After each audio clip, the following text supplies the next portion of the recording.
figuring out that workaholism will never be satisfied. And usually in corporate settings, workaholics get rewarded. So not to confuse being rewarded for that behavior as a good thing. You are listening to Christians in Corporate, the podcast that inspires corporate Christians to bring their full selves to work by shining a light on successful corporate executives and leaders across the globe. I'm your host, Paige Rakintari. Let's get into it. Today's guest is Dr. Arianna Molloy, a workplace expert and associate professor of organizational communication. She spent years studying meaningful work, calling, and burnout, and she's passionate about helping people thrive in their work without losing themselves along the way. Arianna consults with organizations, and she's also the author of her new book, Healthy Calling: From Toxic Burnout to Sustainable Work. In today's episode, we're talking all about meaningful work.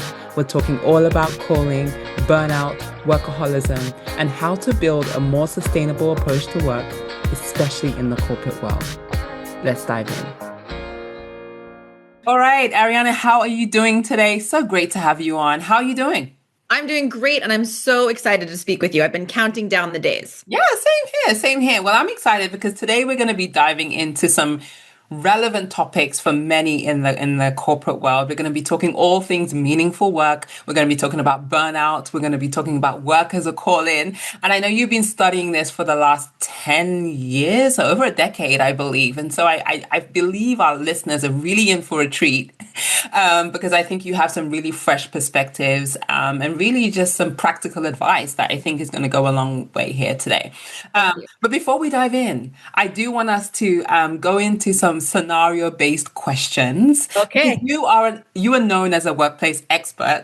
And so I was just like, you know what? I thought this would be a really fun way to pick your brain and have the listeners see how you would act in these tricky moments in the workplace. Okay? All right. I have 5. So I'll start with number 1. Number 1 is, imagine you walk into work on Monday morning, okay? And your calendar is completely clear. What is the first thing that you will do with that time? I would first pinch myself to see, is this a dream or is this reality? So would I.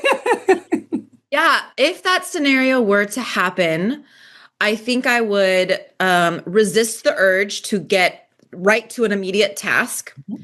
And I would give myself 30 minutes of margin where I would slow way down internally. Mm-hmm. I would take time to review what was my biggest win and loss the previous week. What is my primary goal in this quarter or in this season?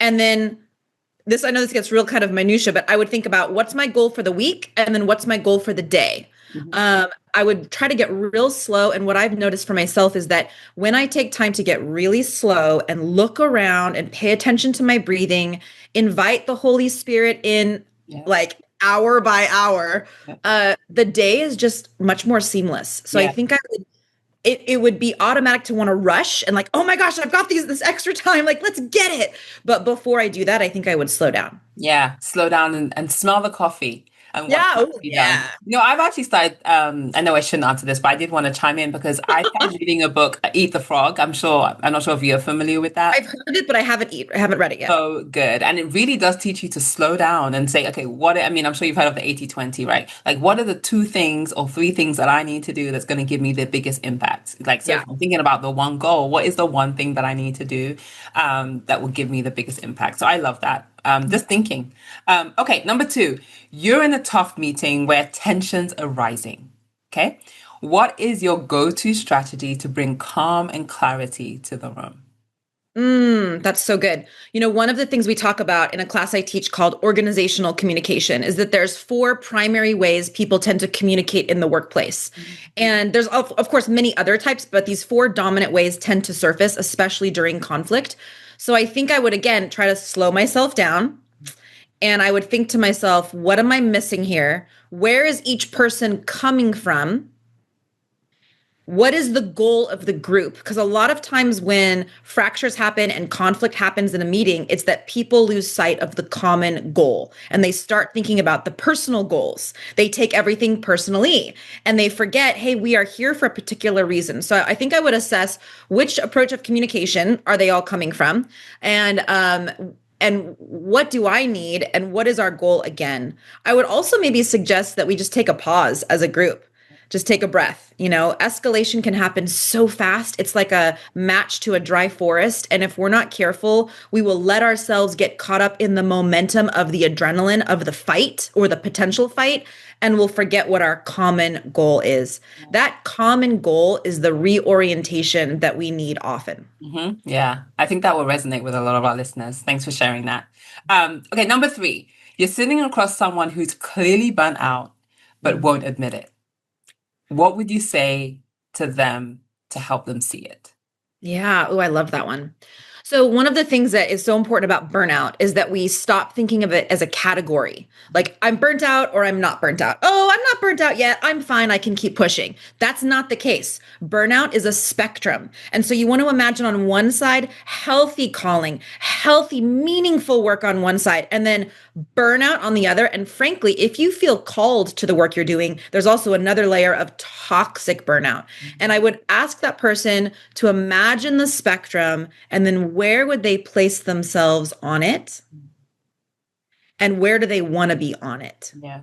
And so we'd kind of peel it back. I think I would also say to that person, you don't have to be in this place forever. This is not the way the world has to be. This is not what your life is going to look like for the rest of your life if you don't want it to be. Because we tend to get used to the bad, and we think, well, it could be worse, and it could always be worse, but it could also be so much better. Yeah. Agree. All right. The next 2 are a little bit more fun because I feel like we went deep real quick, but we're coming out of the deepness. Okay. And then we're going back in. Okay. Number 4, you're stuck in the world's longest Zoom meeting, right? What is the one snack or drink that's going to help you get through it? Well, I don't even have to think about it. Obviously, coffee, all the time, coffee. But probably if it was something else too, it would need to be pieces of something. I don't know if you ever do that where it's like you reward yourself with like a piece of a chip or a piece of a candy or a piece of a carrot or something. So finding things that probably aren't too loud, but to get yourself there. I think that would be but coffee. Yeah, coffee. Yeah. Mine would be nuts. So that is loud, but it's still like PC. So I can still like nibble. What would be your favorite nut? Do you have a favorite nut? Cashews. Oh, You do. love The them. buttery goodness of cashew. So good. So good. Closely followed by almonds, but cashews Yes. in the race. Yeah. All right. Final one under this section. Okay. So you can put one rule. If you could put one rule on every corporate office wall, what would it say? That's so hard. There are so many really good things to strive for that can alter everything. I have to choose. Okay. So the one that I would choose is over communicate.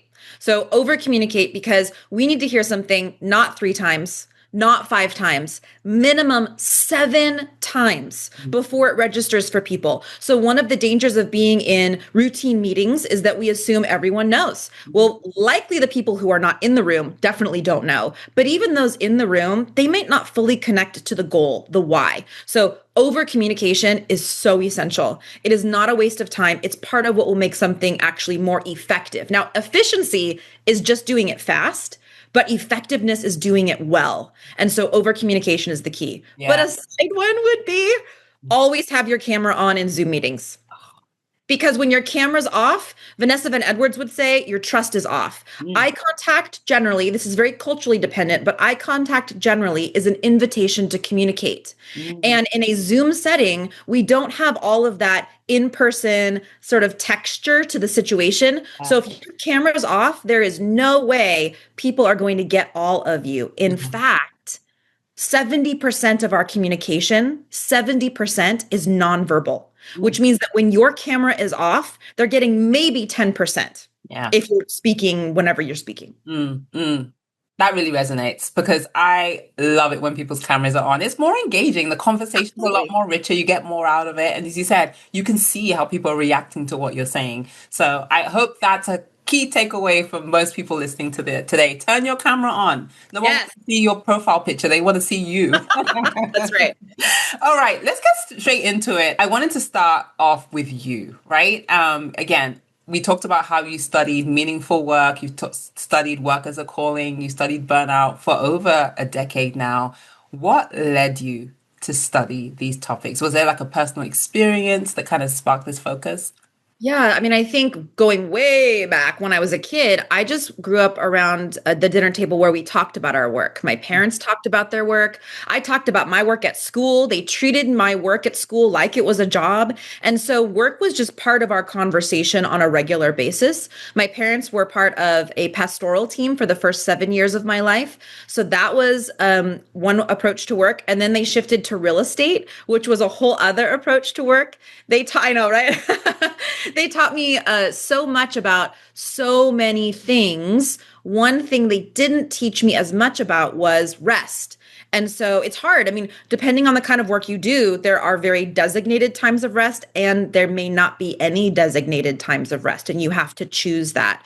So that would be something that I found curious. So in my home, that was definitely the place. But actually, as I started having internships in college, I was paying attention to the cultures that I was a part of. So I worked at a radio station, and I was thinking about how they did their meetings and how people felt seen and what did they grumble about and why were they grumbling about it. And I happened to work at a church for a while and also noticed how the sausage got made, and that was interesting. I worked at a nonprofit, and in the particular nonprofit, I had the pleasure of interning under these two women who were the CEO and co-founder. They saw everybody. They had this incredible tenacity of matching their goal setting strategies with the valuing of human beings. And so that to me was like, wow, how do they do that? Yeah. What's driving them? And so I think I just have always been a keen observer of when things are working well, why is that? And when they're not, what can we do about it? So when I got into college and I studied communication, I was just naturally drawn to how do we as communicators, as Christians, make the space we're in better? Because it should always be better. Yeah. That we should do everything we do. We should do it as if we're doing it for the Lord. And within that, as Christians, how do we not use our faith either as a weapon to harm others or an excuse to not do our best? Yeah.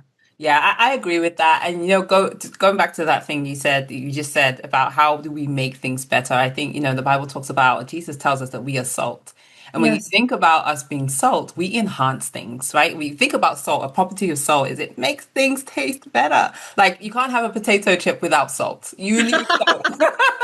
Right? And so essentially us being salt is we need to make things better. And I agree. And that includes people, right? Not just systems, but the people in the workplace, we need to make things better. And so I actually as I was preparing for this, I came across a study, and I'll link the study below, but it talks about there's three main things that makes work meaningful. Mhm. First is people. The second is, I think it was purpose, and the third was impact. Is this something that you've also seen in your research? Is that something you agree with? Are there any other areas that a corporate Christian could think about? Or we Yeah. I love that. I think we could say it a variety of different ways. How you said it is totally right on. Meaningful work is very subjective, so that can be tricky because what one person might find meaningful, I interviewed some financial advisors who work with numbers and help people feel empowered and freed up to use their money well, and they are like lit up inside. Other people would not feel that way, right? I've worked with lawyers who feel like it is their job to advocate for those who don't know how to advocate for themselves, educators, painters, stay-at-home parents, all of these things. So it's subjective, but yes, it's purposeful. That's a huge part. We derive a sense of this was meaningful. I made an impact.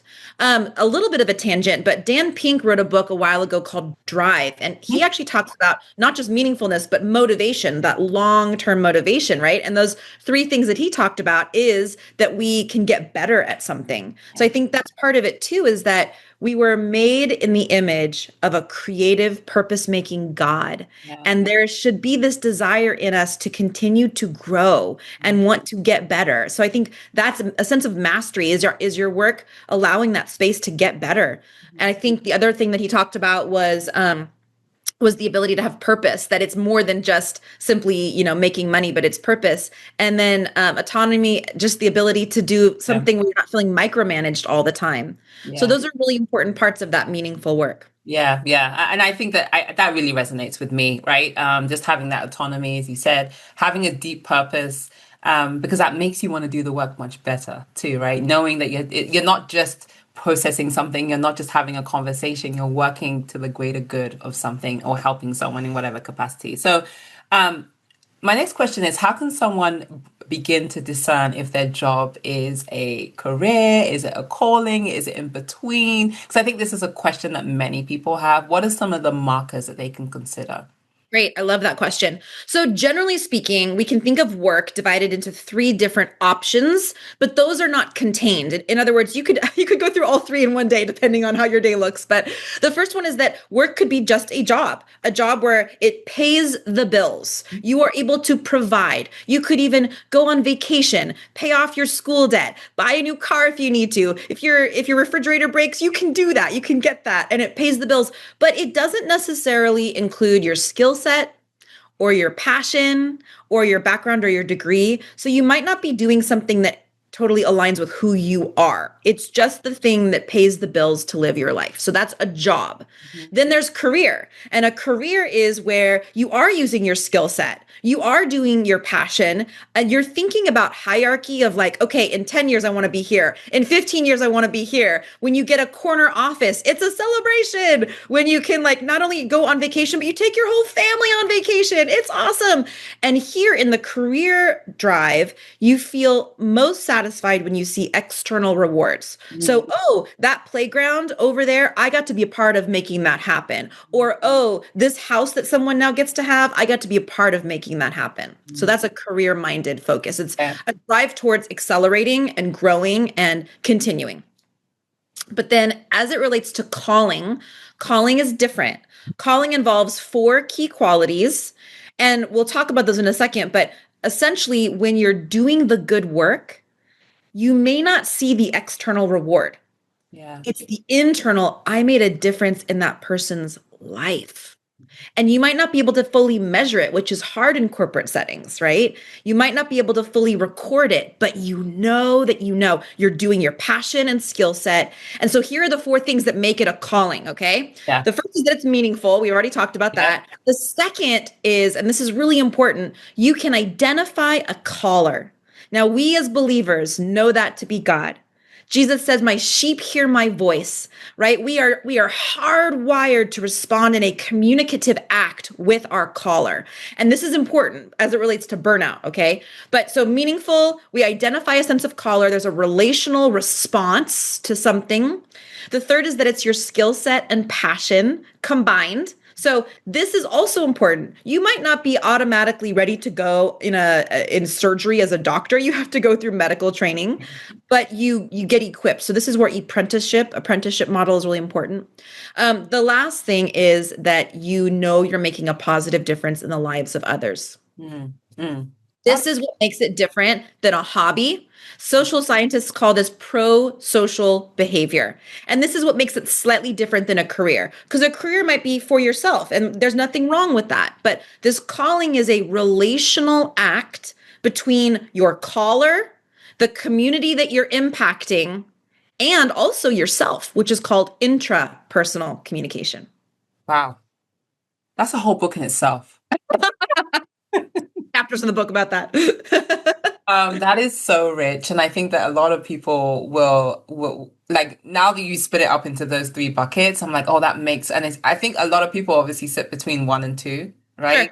Sure. If you, as you think about the corporate world, at least, right? A lot of people want to make a career, but they don't necessarily see it as a calling. So I think you providing those three different distinct buckets is very, very helpful. And And so, one thing I should say really quickly is that if your work feels about 80% of a calling, that's a win. Like, it's not that everything you do is that way. There's also a lot of people who have a job or a career that pays the bills or even appeals to their skill set, and then has a side gig that feels more like a calling. So I just want to be really clear that if your primary paid work does not allow for you to feel like it's a calling, you're not missing out, because our primary calling is to love God and love others. And we can weave that into any job that we do. Yeah, but yeah, it's almost like you just took the words out of my mouth. That's exactly what it is. Because I was going to say, if people can't find their calling on their job, and it's not always easy to find that what ways can they satisfy that appetite? And, again, side gigs are always possible. You talk a lot about how, the people who are called, or people who are walking in their calling, that obviously, because they're enjoying what they do, because of the impact, they're typically more motivated, they're typically more productive, more resilient. But they're also most likely to experience burnout. I would love for you to unpack that a little bit. Why do you think they're more likely to experience burnout? Yeah. I think so. First of all, it's always interesting to me that people are surprised about it. I get it. Like, you think, wait, if I'm called, this should be a good thing? And that's true.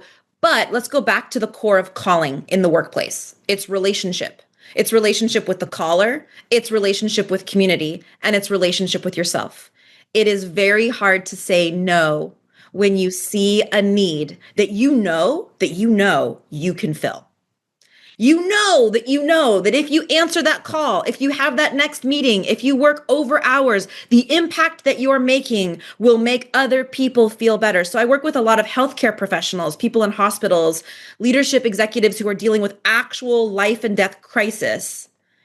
And if I ask them, hey, have you been taking a break recently? Like, do you know? And they're like, hey, if I take a break, people die, like physically die. Yeah. And so it is really hard to put boundaries and parameters around that. But here's the problem. If we don't, then we become more consumed with our calling than our caller. Mhm. And that's where workaholism and job idolization come in and rob us of the joy and the thriving in a healthy calling. Yeah, yeah, I love that. And we're going to talk a little bit more about like being a workaholic and idolization. But I actually wanted to pull something out from what you said, because um, I would love for you to maybe just share practically what are some of the ways that people can not feel guilty, Mm. right? Of feeling burnt out, right? Because I feel like, as you said, like as a doctor, they feel like they're obligated. They have to be present. They have to be excellent. They always have to be there, and they can't say no. But what are some of the ways in which they don't feel guilty? Like if they say no, what are some of the practical ways for it to be okay for them? Well, I have kind of a funny answer. You might always feel guilty. Mm, So if we wait to stop feeling guilty, we may never actually take the break. yeah. So instead of saying, I need to figure out how to not feel guilty about it, we need to say, even though I feel guilty about it, I know it's the right thing to do.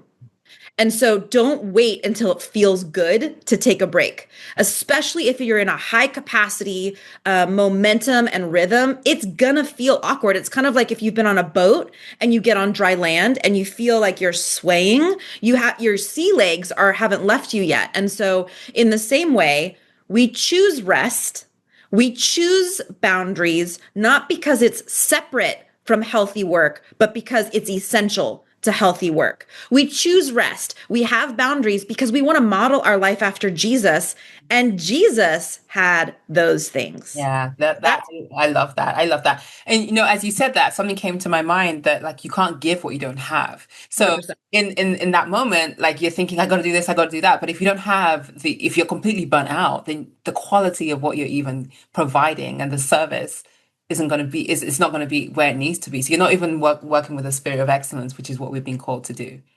Yeah, yeah. Okay. All right. Well, since we're on the topic of burnout, let's dig a little bit deeper and make this super practical, tactical for folks. I want to share a story actually. So at the end of 2023, I remember I was completely wiped out, completely burnt out. And the reason how I knew it was burnout versus stress is that I could not function. I remember being in a meeting and I was trying to summarize the notes from the meeting, and the person was like, "No, that's not what I said." I was like, "Wow, okay, I'm really tired, not can't hear what anyone is saying."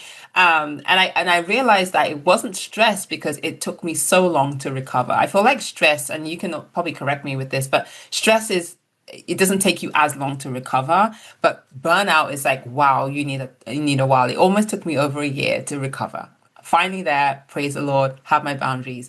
But I would love for you to speak to what are some of the early whispers or warning signs of burnout that we often ignore? Because in my mind, I was like, what are some of I don't know. Like, I mean, I was tired all the time, but would love to hear your perspective on that. I love that. I love that you paid attention to yourself in that meeting too. Just that I think coming to grips of paying attention to ourselves and how we're coming across and evaluating it is really important. That's a really key step. So I also love that you talked about the difference between burnout and stress because there are key differences. And in fact, I'd love to tease out regular stress and chronic stress because chronic stress is the genesis of burnout. So regular stress is, there's a stressful time in your fourth quarter, there's a campaign, there's a sale, there's a new event. You push through because you know there's an end. You can see the end and there's margin on the other side to take a quick break, have a vacation, have a 3-day weekend, whatever that is, right? That's regular stress. And we actually need that. We need that adrenaline push sometimes to get through. But chronic stress or sustained stress impacts our communication in three key ways that actually take us to burnout. So the first is that we have just a sense of withdrawal. We just can't handle it anymore. And so withdrawal typically in corporate settings is we get on our phones. So withdrawal is we over multitask, thinking to ourselves, oh, sure, I can do this. We're sending out an email and planning an agenda while we're in a meeting, which we should not be doing. Guilty. I know it. I know, guilty, right? But it's this momentum that we've created for ourselves to withdraw in busyness. And withdrawal is actually a very normal thing to do. It's actually a survival mechanism. But here's what we need to do when we're doing it. We need to tell other people that we're doing it. So it might be the kind of thing where you say to your spouse, your roommate, your family, or your coworker, hey, I'm feeling especially stressed right now. If I don't seem like myself, I just want you to know why. So just communicating, hey, I think today I might be a little more quiet. And it's just because I need to recharge a little bit. So communicating that you're withdrawing is really important. So, but withdrawal is the first thing that happens. It's actually okay to do it. You just have to communicate that you're doing it. The second thing is reduced awareness. So again, if 70% of our communication approximately is 70% is nonverbal, then if we have reduced awareness where increased blood flow causes us to zero in on ourselves and in a hyper focus and miss all the cues around us because we're just trying to get to safety, right? We're trying to get to the cave. We're trying to avoid all the monsters. Then we are missing 70% of what's happening in a meeting. We don't see when someone makes a grimace, when someone kind of tentatively raises a hand, when there's an awkward silence that tells us not everyone's on board. That reduced awareness gets into massive trouble. Then we get annoyed, we get defensive, we don't understand why there's conflict. The third thing is physical tension. Physical tension will cause the anxiety, the depression, the heart palpitations, the sweating, the sleepless nights, and all of those things in chronic stress take us to burnout. And you're so right, because burnout, you don't recover from a long weekend from burnout. It does take about a year. Yeah, you're right. Yeah. And would you say all three things have to be present? Would you say there's one? Yeah, typically. But this is one of the things we just can talk about. We can use that as a diagnostic and you can say, am I doing all these three things? Am I doing any of them? Maybe you're just doing one. You're like, ooh, I'm choosing to withdraw to take care of tasks rather than people because my people tank is empty. Yeah. So I'm choosing to do tasks rather than people. I think I need to slow down for a second. I need to pull over for a second. Or, ooh, I've missed all of these like cues people are giving me. I need to pause and ask some questions. Yeah. Or I am feeling a physical tension that's manifesting almost like a panic attack or something worse. I need to change my behavior. So I would look at those three things as a diagnostic and not wait till all three are popping up at the same time. I love that. And building on to that, actually, I think we kind of spoke about this, that burnout from calling is typically a little bit more deeper than burnout from, regular burnout. And it could be more damaging. Can you talk a little bit more about that? Yeah.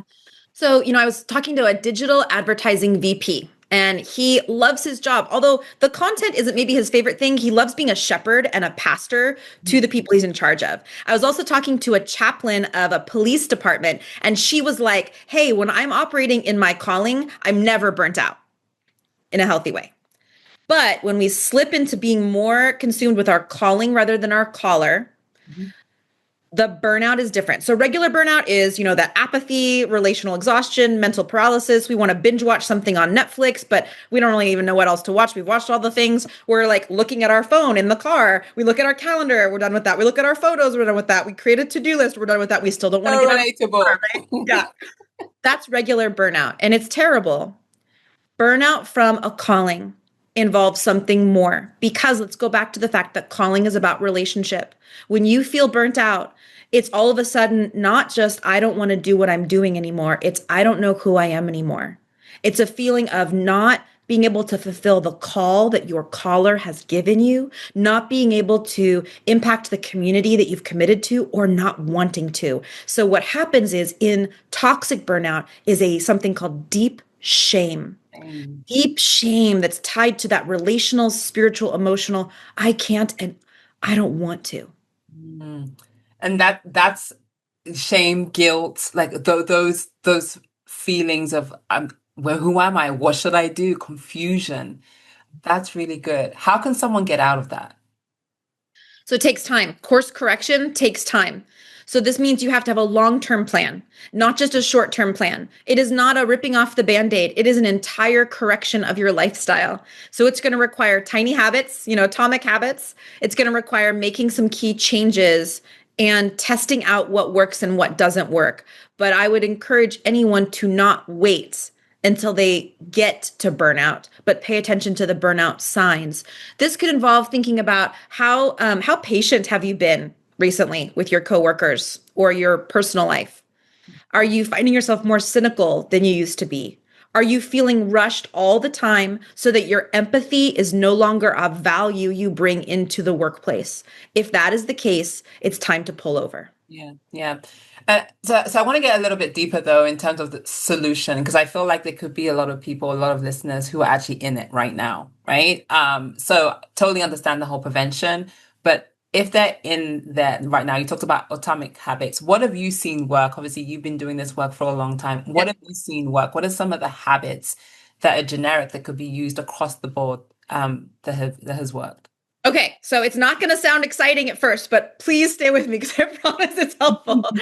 The way to get out of burnout and the way to protect yourself from falling so easily into it is by pursuing humility as the greatest virtue.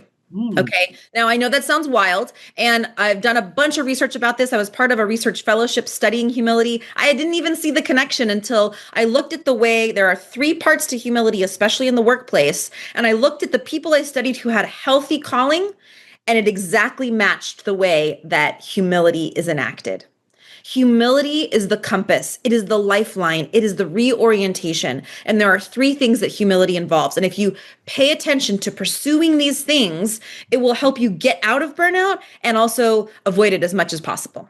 Now, burnout's a little bit of a manageable problem, not a fixable problem when it comes to calling, just to say that. But here are the three things. The first is that humility involves knowing your strengths and your weaknesses and not being distracted by either one. Okay, so humility is not modesty. And especially women in the workplace tend to apologize too much for having an idea. They couch their ideas with I think that, or maybe if we tried that. Or if someone compliments them, they might shrug their shoulders and mention something they know they didn't do well to offset the risk of looking like maybe they're prideful. Mhm. Women, let's stop doing this. Men don't tend to do this. And so knowing your strengths and knowing your weaknesses, but not being distracted by either, that is the first part of humility. And one of the things to keep in mind is if you're distracted by your weaknesses, That's still pride. It's just the opposite side because pride is a focus on the self. The second thing is humility is about being teachable at all times. Jesus was called rabbi for a reason. We were meant to learn from him at all times. And when we keep ourselves in that learning mode, we're less defensive when we don't know things. We're able to delegate to other people and say, even if I could do this better, I'm going to let this person do it so they can learn. I'm going to give this away. I don't have to be in charge of everything. I'm going to remain vulnerable and open to new ideas. The third thing in humility, and this is social science data based, as well as if you look at scripture, absolutely overlaid in the workings of Jesus. The third thing is humility involves knowing how to take a break. Humility necessarily involves surrender to rest. Sabbath is the key here. And we could talk about that in a different time in a different way, but like learning how to rest is really important. I think we think everyone should rest the same. That's silly. We're all different. We have different strengths and abilities. And so rest is going to look different based on different people. There's actually 7 types of rest. You can look that up and figure out which way do you rest best. My husband and I, we rest entirely differently. So learning how to do that well. But those 3 things, knowing your strengths and weaknesses, not being distracted by either one, being a lifelong learner, putting yourself in a position of learner all the time. You don't know everything, and that's okay. And then learning how to rest on a regular basis and the value of rest. Those things, if you put that into practice, can really help you. Yeah, yeah. And where would you say delegation falls in this? Would it be under number 2? Yeah, number 2, saying, even though this person might do it differently, I might learn something from them. Even though I think I know how to do this best, maybe someone else can do it, and that's okay. Maybe I need to take some time to learn something new, because it's very humbling to have to learn something new. Because when you learn something new, you're messy at it at first, and a lot of times people who've reached a certain place in the workplace are very comfortable being good at everything. And that's a dangerous place to be, to put ourselves in that. Yeah, I agree. Okay, so kind of building on to that, actually, I would love for us to talk about being a workaholic, job idolization, because, in the corporate world, things are nonstop. Yeah. Things are so high demand. I know I can wake up in the morning, I have 15 emails, and they're all action items. They're not like, me just passively reading through them. And so what are some of the practical ways that we can avoid the temptations of being a workaholic, and we can avoid the temptations of idolizing our job? Those are probably 2 of the main things I see a lot in the corporate world. Absolutely. I see those too. So let's unpack what each one are very quickly. So workaholism, not a compliment, right? It's not a compliment. It's an addiction. And it starts off by doing something usually that feels good. Like any addiction feels good to do, but then we continue to do it to avoid the bad feelings that surface when we're no longer doing it. Workaholism is a compulsion. Just one more. I'm going to just do one more email. I'm going to do one more dot on my phone. If you're one of I can't handle the red dots on my phone. My husband has like 1 million red dots. It does not stress him out. But figuring out that workaholism will never be satisfied. And usually in corporate settings, workaholics get rewarded. So not to confuse being rewarded for that behavior as a good thing. Now, job idolization is a little bit different. Job idolization is when work becomes the ultimate priority. So we stop showing up for people in our lives because we've got this work thing, or we measure everything else about whether we're going to say yes or no to it because of the work thing. And that's different than seasonal, right? Like there are times in work where you have to kick it into gear, but it's when that becomes normal and work is no longer the expression of who you are, it's the definition of who you are. And that's very dangerous. So you asked, what are some practical ways to do this? Yeah. So again, everyone's different. First, you have to figure out which one do you tend to lean towards. Do you tend to do the one that like, just keep yourself busy because you're used to the busy. And if you slow down, it doesn't feel good. And people have actually noticed, or researchers have noticed that especially in midlife, it's easier to feel like you can control work than your personal life. Whether it's your kids are growing or your relationships are changing. And so that feels very uncontrollable, but work is controllable. So I'm going to keep doing work because I feel good when I do that. My role is clear. So you have to be really careful of that. Or if your entire sense of meaning is your job, we've actually confused calling all over again because you could change jobs Mhm. Callings can change as it relates to what we do with them. The caller never changes, Mhm. but our callings should be developing and should be growing as we do. So I would think about things that helps keep you in line. For me, I do not look at my phone for the first 30 minutes when I wake up. I just don't.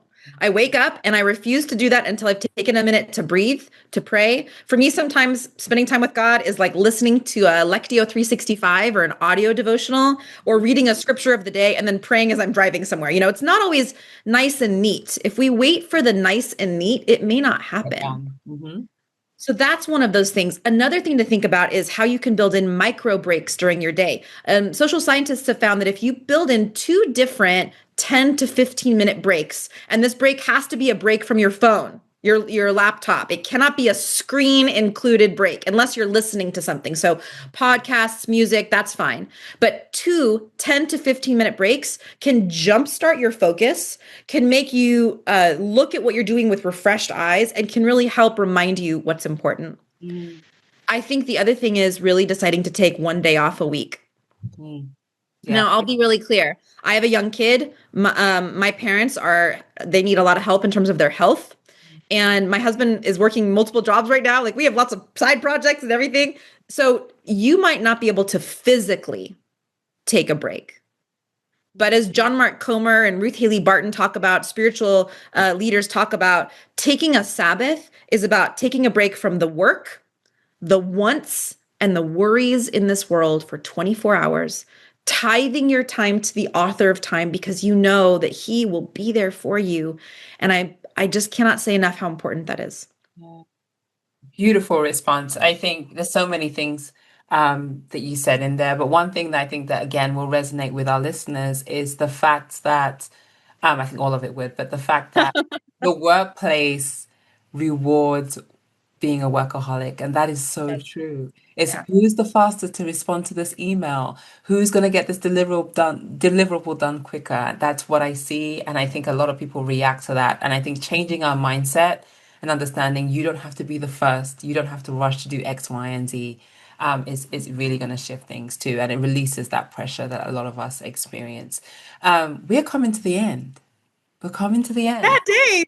It went so quickly. If anyone wants more, Arianna has a beautiful book called Healthy Calling. It's amazing. I was sharing with her before we started that I have started reading it and it has been really, really life changing. Just because if you think about it, we spend so much time at work, so we want to make sure that we get it right, and like these practical tactical ways and that we can implement in the workplace is really important. So my last question to you, ma'am, would be if you were going to leave anything with our listeners today, what is the biggest takeaway that they can ponder on, enjoy, think about, change as it pertains to burnout in the workplace, meaningful work, and work as a calling? Love it. I would say that calling is about relationship. So the first thing I would want all of us to do every day is to evaluate how are those three relationships going? Think to yourself, maybe in the morning or during one of those micro breaks or in the evening, if you go for a walk, how's my relationship with my caller doing today?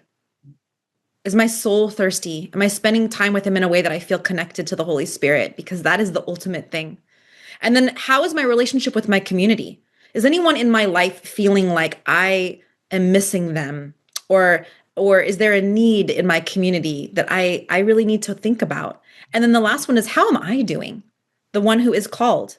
Am I ignoring needs in myself because it's actually easier to meet the needs of others than to attend to my own needs? So calling is about relationship, and we need to focus on that in order to actually do those tasks at work really well. Yeah. Beautiful. Thank you so much, Arianna. Where can people find you? Yeah, so you can go to my website, ariannamolloy.com. I do a lot of different speaking and consulting. I have different writings there as well as my book. You can find my book on Amazon. It's also on Audibles, and I actually got to do the reading, so that was really fun.